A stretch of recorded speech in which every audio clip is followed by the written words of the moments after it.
예전에 제가 청년부 지도할 때 생각나는 한 청년이 있어요.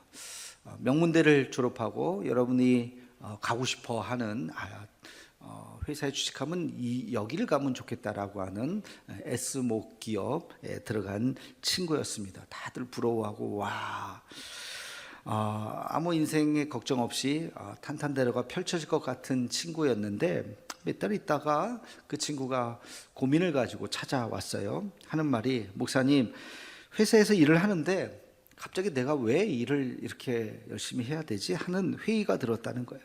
그만두고 싶은 생각이 계속 매일매일 아침에 회사에 가면서 그런 생각이 막 들었다는 거죠.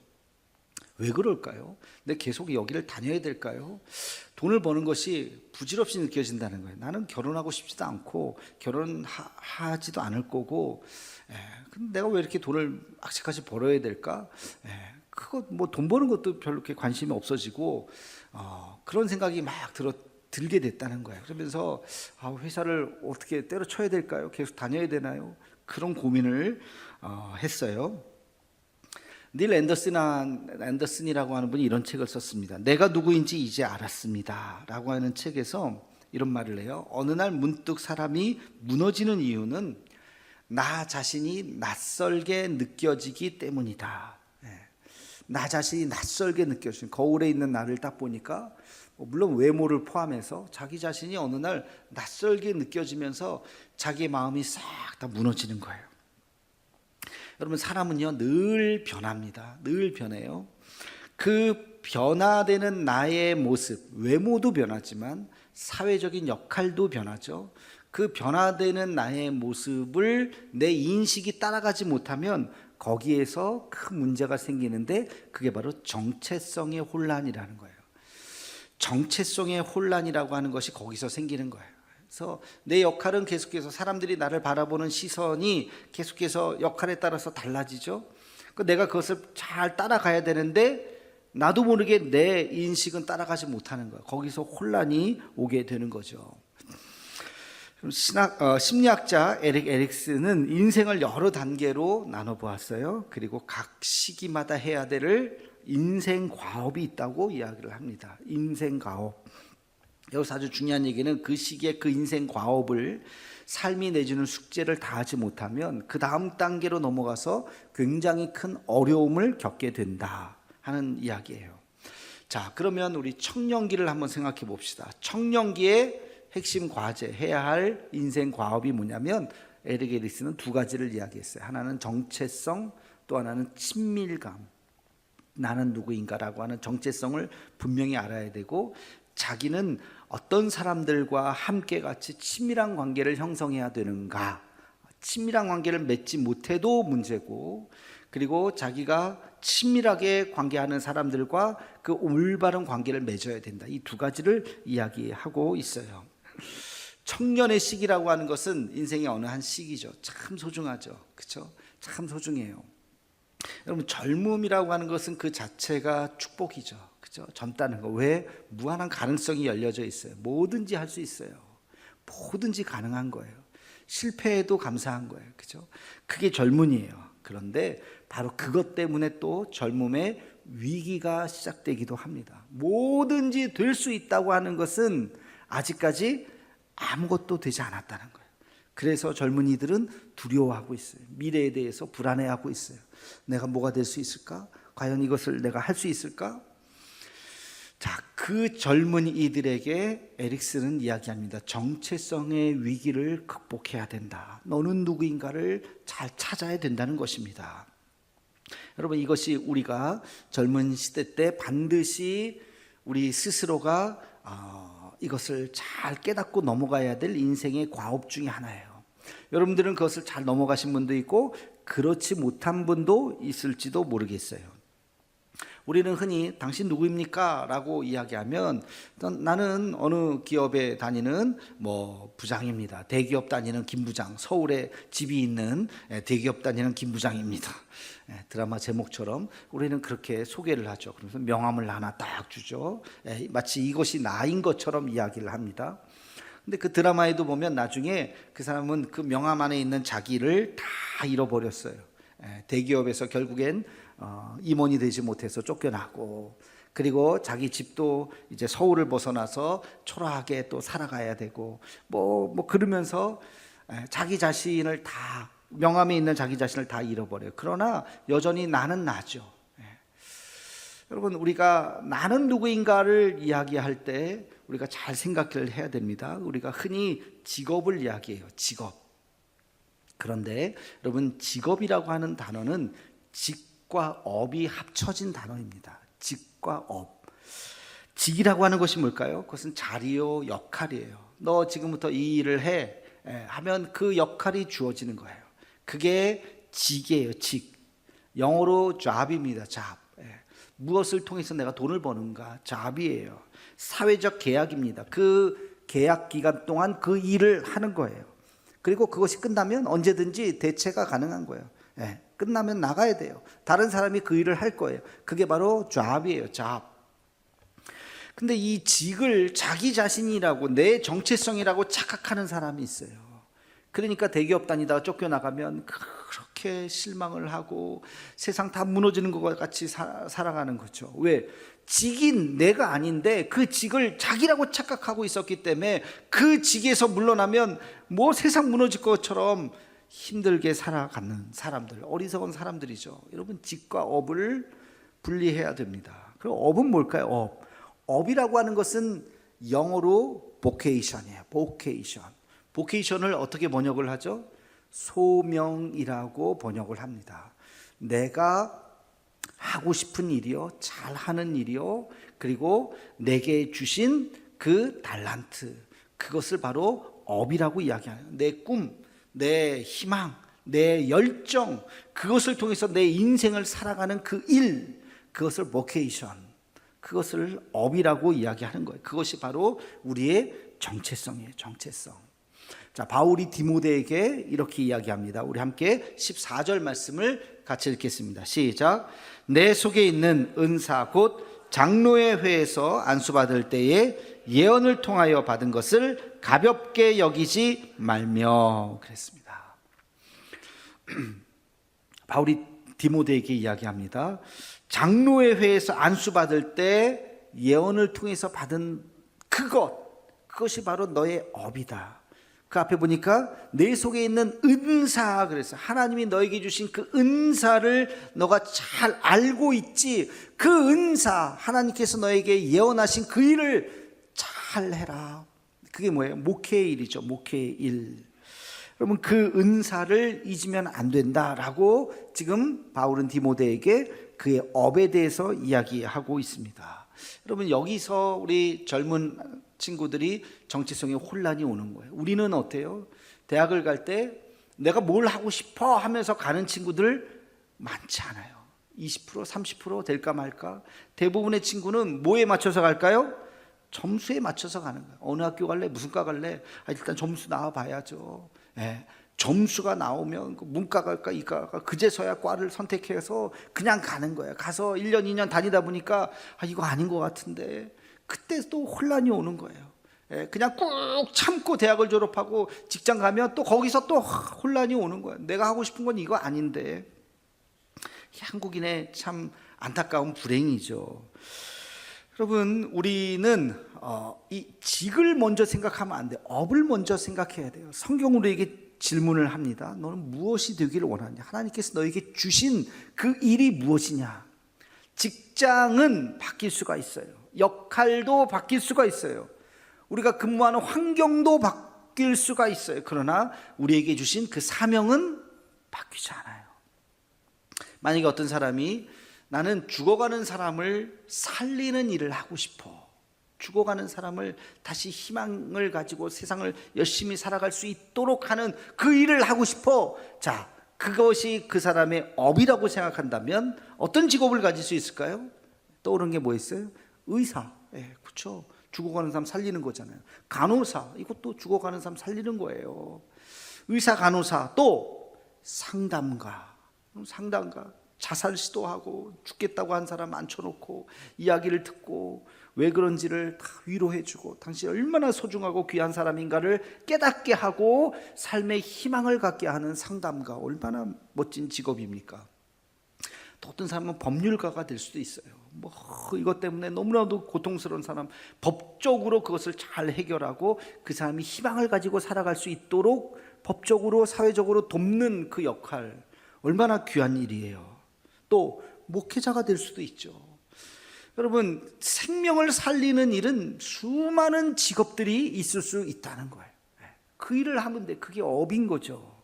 또 행복하게 하는 사람들, 나는 그 일을 하고 싶어, 나는 어떤 사람이 나를 보면서 행복해하면 좋겠어 라고 하는 것이 그 사람의 업이라고 생각한다면 어떤 직업을 가질 수 있을까요? 멋진 가수가 될 수도 있어요. 그렇죠? 그게 은사라면, 달란트라면. 여러분 그런 경험 없어요? 노래 한 곡을 탁 들으면서 눈물 쭉, 그 나훈아의 빈잔 이런 거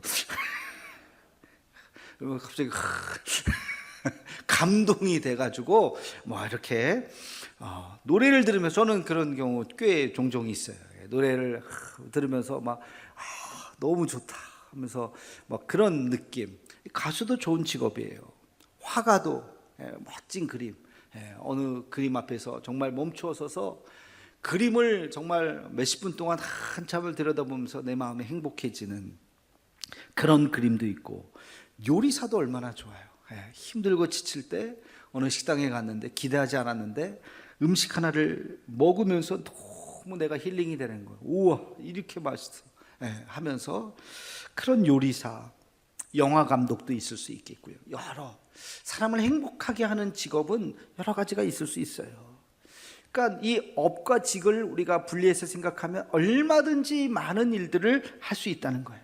여러분, 젊은 시절은 바로 그 일을 찾는 것, 내가 하고 싶은 일이 무엇인가, 그 내 삶의 본질, 하나님께서 나에게 주신 보케이션이 무엇인가, 소명이 무엇인가, 그것을 찾고 그 일을 위해서 방법은 여러 가지죠.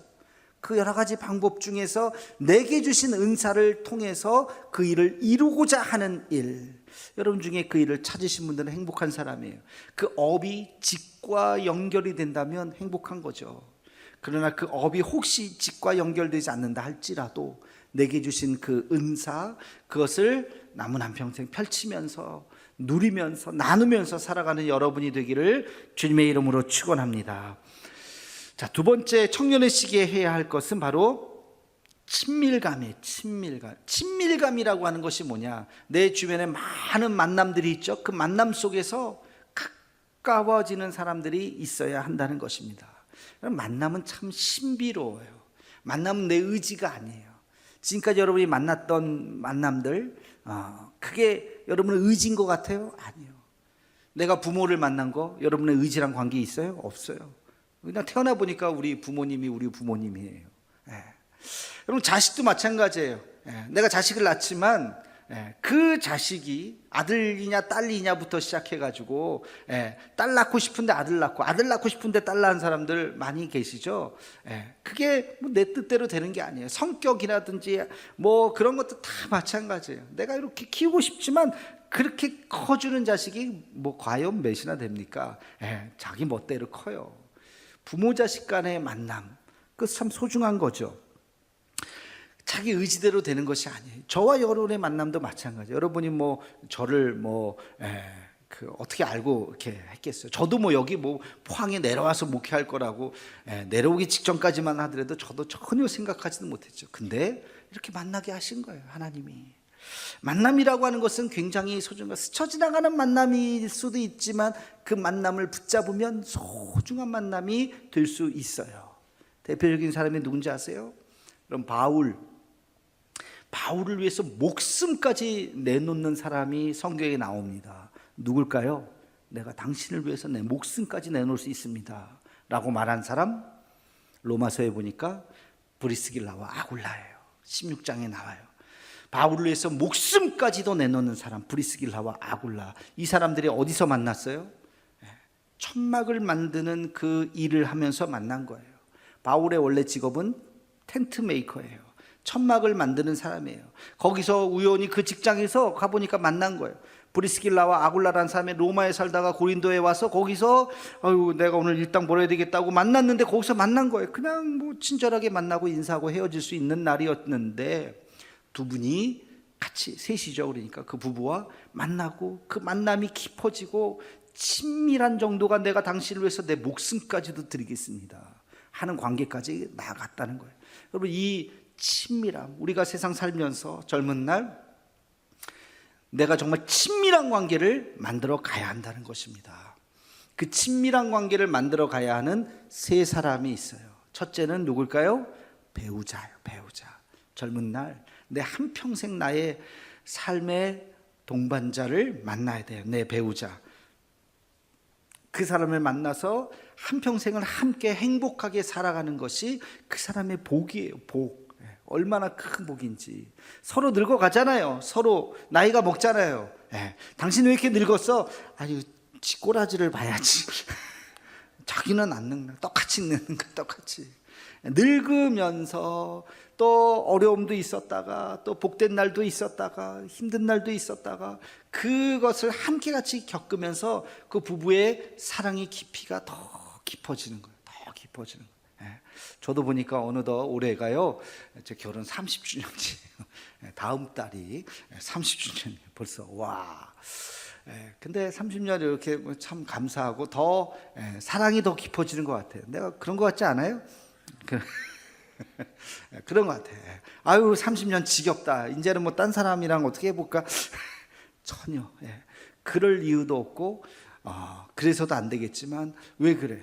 그 깊은 관계, 그거는 그 다른 누구하고도 대체할 수 없는, 그게 바로 부부예요, 부부. 그런 관계를 젊었을 때 만들라는 거예요, 만들라. 두 번째는, 이거 제가 만든 말이긴 한데요, 섬김자를 만나야 돼요. 섬김자. 라임을 맞추려고 세 자씩. 배우자, 섬김자. 이거 뭐냐면 내 업을 통해서, 직이나 업을 통해서 만나는 사람들이 있죠. 여러분 직장에서 동료들, 누구를 통해서 만나는 사람들, 그 사람들을 친밀하게 사랑하라는 거예요. 친밀하게 사랑. 그럼 만약에 식당을 하고 있다면 손님이 매일매일 오잖아요. 그 손님을 사랑하지 않으면 어떻게 음식을 정성스럽게 만들 수 있겠어요? 그 손님을 사랑하는 마음으로 만드는 거예요. 여러분 만약에 교사라면 매일 만나는 그 학생들을 사랑하지 않으면 지겨워서 어떻게 한평생 교사 노릇을 할 수 있겠습니까? 그 학생들, 나의 직과 업을 통해서 만나는 그 사람들을 사랑해야 되는 거예요. 그 마음이 우리에게 있어야 됩니다.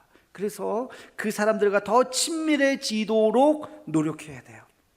그 관계가 더 깊어져야 돼요. 학생들의 그 가정 형편을 생각하고 그 아이들을 더 사랑하고, 그러면서 그 마음을 살필 수 있는 좋은 교사가 되어야 하는 것입니다.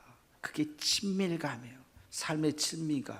세 번째는요, 누구를 만나야 되냐면 여러분의 동역자를 만나요. 같은 일을 하는 동역자. 바울이 브리스길라와 아굴라를 만났던 것처럼, 바울이 디모데를 만났던 것처럼 같은 일을 하는 사람들, 힘들고 어려울 때 서로의 손을 붙잡아 줄 수 있는 사람들. 우리는 지금 하나님 나라를 위해서 함께 걸어가지고 있죠. 저와 여러분은 동역자예요. 제가 여러분의 동역자가 되고 여러분이 저의 동역자가 되는, 하나님 나라를 위해서 우리가 함께 손 붙잡고 함께 만들어 가는 것입니다. 우리 같은 목회자들, 우리 동역자들 마찬가지죠. 함께 이 동역자들과의 관계가 깊어져야 한다는 것입니다. 여러분, 그런 만남이 여러분 삶 속에 있기를 주님의 이름으로 축원합니다. 마지막 세 번째, 에릭슨이 이야기한 것은 아니지만 우리 젊은 시절에 우리가 꼭 해야 될 것이 한 가지가 있는데, 그것이 뭐냐면 하나님과 깊이 있는 만남이라. 하나님과 깊이 있는 만남이 있어야 한다는 것입니다. 제가 여러분들에게 한 가지 질문을 한번 해볼게요. 만약에 여러분들이 선택할 수 있다면, 내가 하나님을 만나는 그 시점을 선택할 수 있다면 1, 2, 3번 중에, 자, 인생을 100년을 산다고 치고 1번 모태신앙으로 태어나면 좋겠다, 2번 한 40대 중간쯤에 예수님 믿었으면 좋겠다, 3번 99세 때 죽기 한 1년 전쯤에 예수님 믿었으면 좋겠다. 자, 1, 2, 3번 중에 몇 번 선택하실래요? 1번 진짜죠? 어떤 사람은 3번이 좋을 것 같은데요. 죽기 전에 할 거 내가 다 하고 놀 거 다 놀고, 그러다 마지막에 구원은 받아야 되니까. 그건 아니죠. 1번이죠. 1번. 하나님을 알고 세상을 살아가는 것과 하나님을 모른 채 세상을 살아가는 것의 차이는, 제가 이 차이가 뭘까 곰곰이 생각해 봤어요. 그러다가 이런 비유를 생각해냈어요. 캄캄한 어두운 밤, 정말 달빛도 없는, 별빛도 없는 캄캄한 밤에 걸어가야 돼요. 산길을 걸어가야 돼. 이쪽은 낭떠러지 있을 수 있고 돌뿌리도 있고 나무뿌리도 있고 막, 야, 저기까지 내가 가야 되는데 어떻게 가겠어요? 깜깜한데 보이지도 않는데 엉금엉금 기어가는 거예요. 손으로 만져보고 여기가 어딘가, 어디가 떨어지나, 어디가 길인가 하면서 한 걸음 한 걸음 그렇게 가지 않겠습니까? 마치 하나님을 모르고 살아가는 사람들은 그렇게 살아가는 거예요. 내일 무슨 일이 일어날지 얼마나 두렵고 불안하고, 그러면서 두려움 속에서 살아가는 거예요. 근데 하나님을 알고 살아가는 사람은요, 똑같은 어두움이지만 손에 하나가 있어요. 뭐가 있을까요? 랜턴, 플래시가 있는 거예요. 딱 키면 쫙 보여요. 여기로 가면 안 되는구나, 여기로 가야 되는구나, 여기로 가면 낭떠러지네, 이쪽으로 가야지. 그 플래시를 켜고 갈 수 있는 거죠. 마치 그런 것 같다. 하나님의 말씀이 우리의 삶의 길이요 빛이요 생명이 되어서 그 말씀 붙잡고 살아가는 것이 젊은 시절에 하나님을 믿는 놀라운 축복인 줄로 믿습니다. 여러분, 이것을 꼭 기억해야 됩니다. 제가 물론 이제 신대원 준비하느냐고 성경을 읽기도 했지만, 대학 때 성경을 굉장히 열심히 읽었던 적이 있어요. 너무너무 재밌더라고요. 그렇게 성경을 읽다가 제가 우리 청년들한테 그런 얘기를 했어요. 너희들 한평생 예수 믿을 거지? 예, 그러더라고요. 한평생이, 어차피 한평생 예수 믿을 거면 지금 머리 제일 좋을 때, 20대 쌩쌩할 때, 그럴 때 성경의 바다에 한번 팍 빠져봐야 된다. 전사님이 해보니까 4개월이면 되더라. 4개월 동안 나랑 같이 한번 성경을 처음부터까지 한번 샅샅이 뒤져보자 해가지고 여름방학, 겨울방학 때 2달씩 성경을 같이 막 엄청나게 공부했던 기억이 나요. 그래서 제가 성경을 쭉 읽다 보니까 성경을 쭉 읽기만 해도 지혜가 생겨요. 성경을 진지하게 성경 공부를 하니까 그 성경 공부의 틀로 세상이 보이기 시작해요. 또 성경을 묵상을 하다 보니까 성경을 통해서 내 인생의 길이 쫙 보여요. 길이 보여요. 이 체험을 젊은 시절에 해야 됩니다. 하나님의 말씀을 붙잡는 것이 얼마나 소중한 것인가를 이 시기에 바로 해야 되는 거예요. 여러분, 혹시 예수님을 늦게 믿으셨다면 언제든지 하나님의 말씀을 통해서 여러분의 삶의 길이 열리는 체험이 있기를 주님의 이름으로 축원합니다. 오늘은 청년의 축복과 인생 가업에 대해서만 말씀을 드렸습니다. 혹시 청년의 시기가 아니라 할지라도 이러한 인생 가업을 혹시 하지 못했다면 다시 한번 잘 생각해 보세요. 내 정체성, 내 직이 무엇이고 업이 무엇인지, 하나님께서 나에게 주신 은사가 무엇인지, 내 남은 인생은 내가 이것을 위해서 살리라. 그리고 내 주변에 있는 사람들, 내 가족들, 내 배우자를 포함해서 정말 우리 믿음의 동료들, 친밀한 관계, 깊은 관계로 나가야지. 그리고 내가 하나님을 말씀을 통해서 깊이 있게 만나는 그런 은혜가 있어야지. 그런 다짐을 하는 우리 모두가 되기를 주님의 이름으로 축원합니다.